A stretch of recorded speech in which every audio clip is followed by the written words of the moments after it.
ADB forecasts growth at 7.1% for Vietnam in 2018. And later on, challenges to Vietnam's growth until the year end. Hello there, you're tuning into another edition of BizLine here on VTV International. I'm Hoàng Hằng, and first off, let's take a look at some economic highlights over the past week.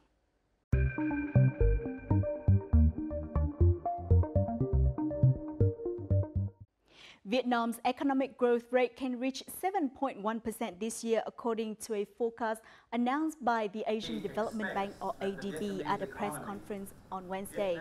The positive economic outlook is based on increased foreign investment, robust agricultural export growth, record high domestic consumption, and favorable business conditions.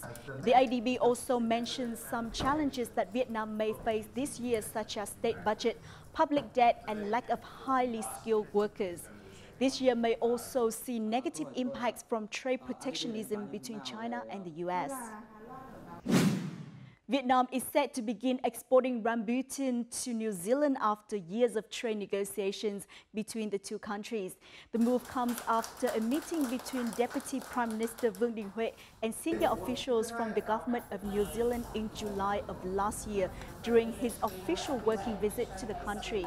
Currently, Vietnam exports just two fresh fruit items to New Zealand, mango and dragon fruit.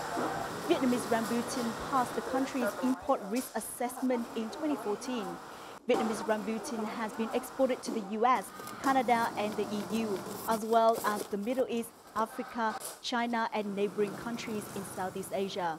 The fruit is mainly grown in the southern provinces with a total area of more than 50,000 hectares dedicated to rambutan, supplying roughly 300 tons of the fruit per year. Vietnam may continue to be the best performing stock market in Asia for the second consecutive year in 2018, according to Bloomberg. Bloomberg explained that the Vietnamese securities market enjoyed 52% return last year and has witnessed positive signs since the beginning of this year. Meanwhile, foreign investors have shown great interest in divested state stakes, especially in key beverage, oil and financial firms. In addition, the country experienced good economic growth of 7.4% in the first quarter of this year. However, the Vietnamese stock market may fluctuate due to macroeconomic factors, so investors are still cautious about any changes in the market. In the first quarter of this year, customs revenue fell by 2.16% compared to the same period last year. The reduction of import duties in compliance with the free trade agreement has reached nearly $150 million. According to a representative from the Import-Export Duty Department under the General Department of Vietnam Customs. Despite an increase in import and export turnover in the first 3 months of this year, revenue decreased compared to the same period last year as a result of new free trade agreements and policies. In the automobile industry, in the first 3 months of this year, the number of completely built up or CBU cars imported dropped by 84%, with a 75% decrease in value compared to the same period last year.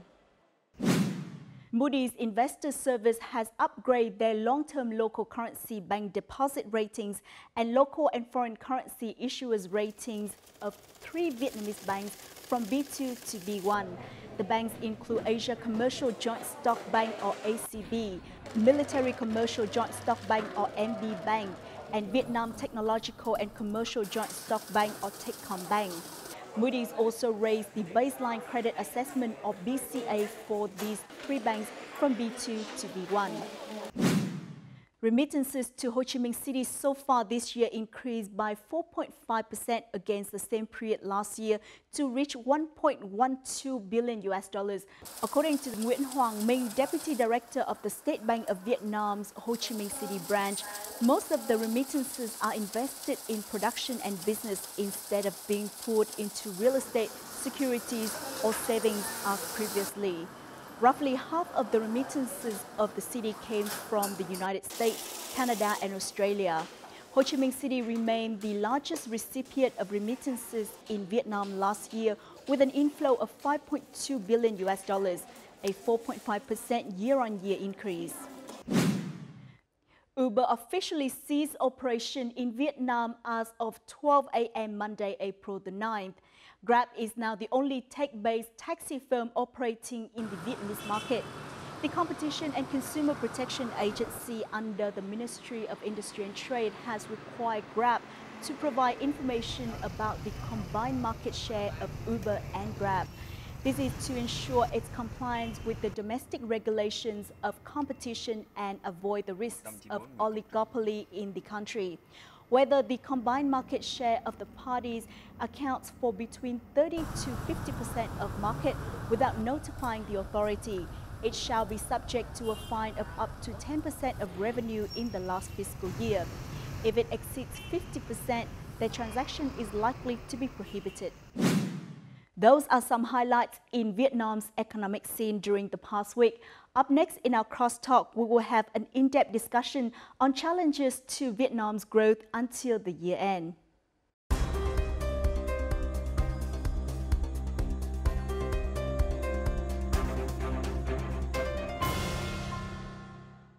The first quarter of 2018 witnessed Vietnam's impressive economic growth, with GDP rising 7.38%. However, it is still a challenging task to maintain this momentum and achieve a GDP growth rate of 6.7% set by the government for the whole year. In the context of unpredictable global trade, Vietnam's economy still faces several challenges. The country's economic growth still depends much on exports and foreign direct investment. This week's edition of BizLine will give you an expert analysis of these challenges. The first quarter's GDP growth rate of 7.38%, the highest first quarter growth in the last 10 years, has raised hopes for strong economic growth for Vietnam in 2018. Industry and construction rising 11% were the key motivation behind that growth rate. Agriculture also witnessed positive results, with several agro products being exported to demanding markets. Export turnover also increased by 23%. Particularly, the number of newly established enterprises hit a 7-year high, reaching nearly 27,000.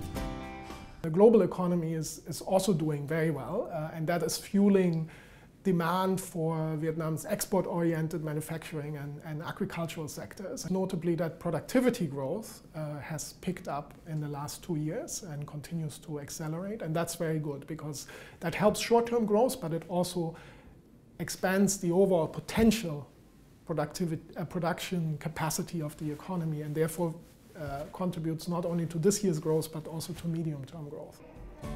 Vietnam's stock market also reflects the attractiveness of the economy, with many foreign investors buying shares. The benchmark VN Index continuously hit records and was among the world's strongest stock indices in the last 6 months. Most recently, VN Index has for the first time in history exceeded 1,200 points on February the 9th. We have invited to our studio today Dr. Đặng Hoàng Linh from the Faculty of International Economics, Diplomatic Academy of Vietnam. Well, thank you so much for joining us. It's my pleasure. First of all, what is your assessment of Vietnam's economic growth in the first quarter of this year? I think this result is very remarkable, but it's not unpredictable due to the robust and good performance of our economy in the year 2017. There are some main factors contributing to this high economic growth. Firstly, private investment has increased by about 17% to 140,000 billion Vietnamese dong. Secondly, the industry strongly contributes to this high economic growth, and especially in the industry, this is the manufacturing industry. The third factor is the realized FDI capital in Vietnam, assumed for about 3.9 billion US dollar, and it is also an increase of 7.2% in comparison to the last year's first quarter. And this economic growth rate is also a result of the efficiency of the creating and serving government, and it also shows the willingness of our government and our Prime Minister to serve companies and peoples better, to promote the domestic economy of Vietnam. Now, 7.38% is an impressive figure. So how will this influence Vietnam's economy from now until the year's end? The high economic growth in the first quarter is a good sign and give trust and confidence for all economic subjects, for all peoples and all entrepreneurs. So they will be sure and they will be reliable on the economic plan of the government. Besides, the growth rate among the remaining quarters for 2018 is predicted to be still remaining high. Even it's not, it cannot remain as high as the first quarter. There are no visible breakthrough factors to be seen in 2018 as we have experienced it for 2017. It is supposed that Vietnam this year still remains in the group of the countries with the highest economic growth of the world. ADB has published a forecast for Vietnam economic growth, which is about 7.1. And today, the World Bank also forecasts for economic growth of Vietnam by 6.5%. In your opinion, which scenario is more likely to happen, the 7.1% by ADB or 6.5% by the World Bank? I think it depends on our policy and the implementing of the policy which our government and our Prime Minister has set. Maybe somewhere between 6.5 to 7.1 depends on our willingness. According to many experts, high GDP growth rate in the first quarter was partly because of modest growth during the same period last year. Maintaining growth momentum to achieve the whole year's growth target still remains a challenge as Vietnam's economy still faces difficulties such as unpredictable weather and climate change, high taxes on some Vietnamese imports to the U.S. In addition, China's slowing growth may also pose risks to Vietnam, not to mention the trend of rising trade protectionism and changes in the U.S. trade policies. Đơn hàng rồi các cái tổng cầu cho nền kinh tế vẫn đảm bảo cho cái tăng trưởng của khu vực công nghiệp chế biến chế tạo thì chúng ta có thể đạt được 6,7. Nhưng đây là một thách thức. Chúng tôi thấy rằng là cái công nghiệp chế biến chế tạo sẽ khó có cái đà để tăng trưởng cao trong nhiều quý như vậy. Lạm phát bắt đầu đã nhích lên. Nhưng bên cạnh đấy thì còn rất nhiều những cái lĩnh vực mà chúng ta cần phải tiếp tục điều chỉnh. Trong 3 năm liền thì cái mức cung tiền tệ của Việt Nam là ở mức là chưa phải quá cao nhưng cũng đã bắt đầu là nới đôi chút. Nếu mà chúng ta không khéo trong cái chính sách vĩ mô, nhất là trong cái bối cảnh ngân sách thâm hụt còn khá là lớn thì cái áp lực về lạm phát còn có thể lớn nữa. Sẽ phải cân nhắc lại xem là sẽ có những ngành và lĩnh vực mà họ dừng lại không đầu tư ở Việt Nam nữa mà họ đầu tư ở lại Mỹ thì họ đảm bảo được cái lợi nhuận và cái sự ổn định cao hơn. Và chúng ta đều phải thấy rằng đây chính là hệ quả của cái chính sách làm cho nước Mỹ vĩ đại của chính quyền Mỹ. Uncertainties around trade policy, where there have been some developments in the last 2 weeks. Questions about impacts of monetary policy changes in the US as well as the other major systemically important central banks. Challenges clearly remain in terms of further improving the quality of growth, and in particular focusing on moving employment from relatively low average productivity in agriculture to higher productivity in services and manufacturing, and also focusing increasingly on innovation capacity and moving up the value chains and enabling especially domestic firms to become more productive. Now, Vietnam has witnessed positive growth since the beginning of the year, but the country still relies heavily on foreign direct investment. So what are the impacts of this issue in your opinion? The FDI sector now contributes to about 1/4 of the total social investment, so about 25%. And it assumes for about 20% of the whole GDP. Last year, the export volumes of the FDI sector contributes to about 70% of the total export of Vietnam. FDI plays a very important role in our economy, especially large companies such as Samsung or LG. Just imagine that FDI multinational corporations, if they occurs a crisis, so we can imagine that immense negative effect would hammer on the Vietnamese economy just by only one corporation. And in another perspective, I think political administration have always paid strongest interest and always strongest effort for and doing best favor for FDI to keep them, I think, in the shape of international economic integration. Domestic enterprises are becoming weaker in comparison to FDI enterprises in Vietnam. Being dependent on FDI, will Vietnam fall into the low productivity, low value trap, in your opinion? I think sure this might be an issue if we are too much dependent on FDI. But there are many kinds of FDI. Multinational corporations implement FDI because they are trying to gain business efficiency or to gain business profits. Therefore, they invest in foreign countries to seek for advantages and opportunities.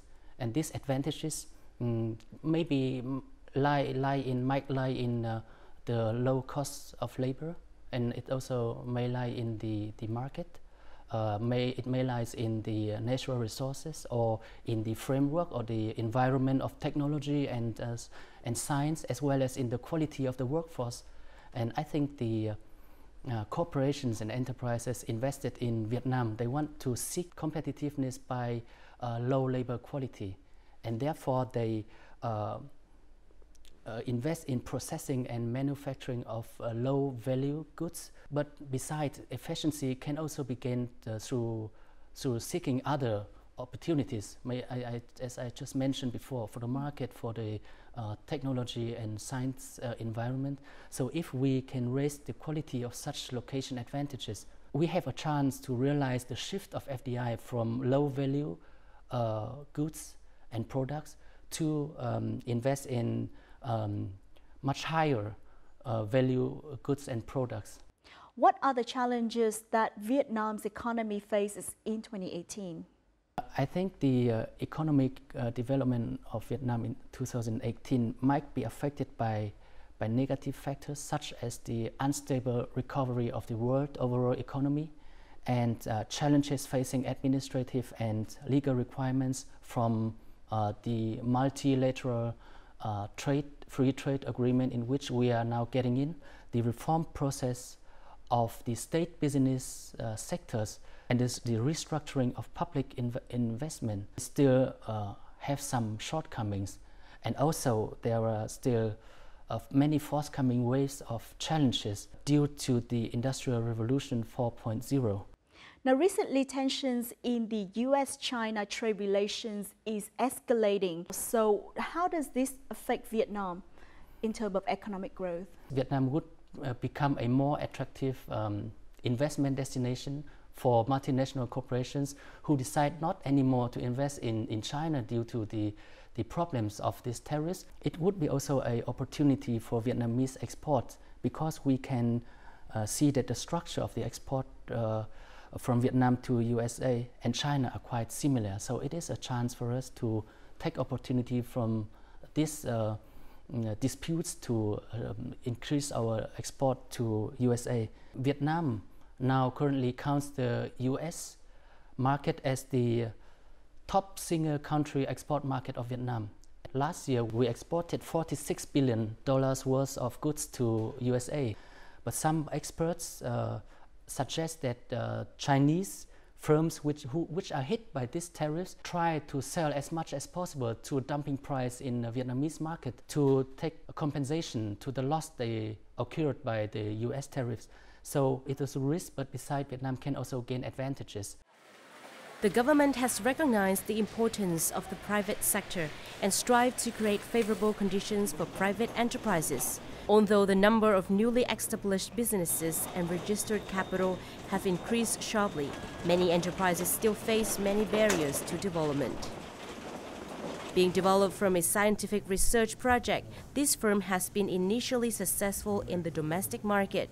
However, due to a narrow and cramped workplace, it cannot expand its production. The firm intends to invest $5 million to build a new factory, but lack of land is still the hindrance. Cũng mong muốn làm sao đấy là mình hoàn thành các cái thủ tục đất đai càng muốn càng nhanh càng tốt, bởi vì càng nhanh thì mình có thời gian để mở rộng nhà máy và nâng cao cái chất lượng của sản phẩm hơn. Mình có thể kiểm soát được cái quy trình của mình hơn là thay vì mình phải đi thuê gia công. Vietnamese enterprises used to build their own traditional domestic distribution channels, but now they find more effective ways to approach the market. Bắt buộc phải thay đổi cái cách kinh doanh, cách phân phối, phải nâng cao lên cái vấn đề phân phối của cái kênh qua các siêu thị, hệ thống siêu thị và một số kênh mới đổi, ví dụ như là bán hàng qua thương mại điện tử, bán hàng qua truyền hình. Besides finding and seizing opportunities themselves, Vietnamese enterprises should improve their capacity and management skills. Cơ hội nó chỉ là cơ hội và nó có thể sẽ không bao giờ trở thành hiện thực nếu như thiếu cái sự phối hợp, hợp tác và nỗ lực của cả hai bên. Tôi cho rằng là một bên là chính phủ và cái quan trọng nhất vẫn là doanh nghiệp. In order to promote and expand business, the government and businesses should cooperate effectively towards the goal of sustainable development. What do you think will be the motivation behind economic growth during the remaining months of the year? Firstly, it lies in the strong effort of the government and of our Prime Minister to build a creating and serving government for promote business activities of enterprises and economic subjects. Secondly, the motivation also lies in the self-confidence of the economic enterprises because they have now trust in the government, that the government strongly follows the goal of supporting enterprises, especially supporting private enterprises as well as startup enterprises. And this is a stabilized basic for enterprises, for peoples, for economic subjects, for planning and pushing on their economic activities. And thirdly, the government has now 3 unique goals for leading the economy in year 2018. These are, first goal is to continue stabilizing the macroeconomy and to continuing restructuring the economy accompanied by a transforming our economic growth model to the growth model with focus on the depth. And the second goal is to give strong effort on administration reform. And the third goal is increasing proactive and combating against corruption, against mismanagement, and against interest groups. Now, what are your recommendations in terms of ensuring stable economic growth from now until the year end? I think first of all, Vietnam has to keep an eye on our inflationary trend. Even we have a quite stabilized inflation rate, our inflation rate is still higher than our most important trading partners. That means that goods producing in Vietnam will have a higher price in our domestic markets than goods importing from our trading partners from abroad. And secondly, we now having a high proportion of population working. So I think there is a need for fiscal consolidation in our country because the growth of the public debt is 3 times higher than the real GDP in the last 5 years. And the third point is we need to continue to advocate all our economic partners, especially our large economic partners, to acknowledge that Vietnam is or Vietnam has a market economy. And at the same time, we also must try to reach fair settlements on all economic free trade agreements so that we can gain advantages for our enterprises as well as for our laborers out of these agreements. And last but not least, we have to continue to negotiate on FTAs to expand our export markets. In the context of tensions between USA and China, in addition to negative effects of the currently world economic and world trade situation we have discussed before, from the other views, this also offers opportunities, certain opportunities for emerging markets, including Vietnam. Multinational corporations might decide to reduce their production in China. Therefore, they shift their production to other nearby lying countries, such as Vietnam's, for seeking new production opportunities for expanding their markets. Vietnamese can take this opportunity to gain or to turn foreign technologies into our own ones and to create a big breakthrough for establishing technology centers. Well, thank you so much for joining our talk show. Thank you.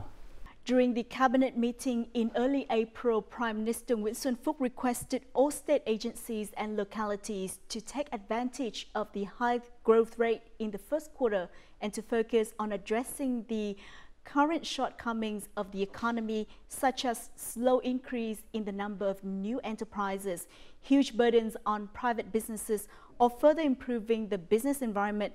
Hopefully, more positive changes will be seen in the coming months.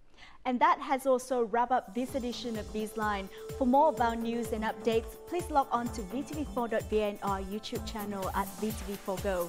Thank you so much for joining us, and until next time.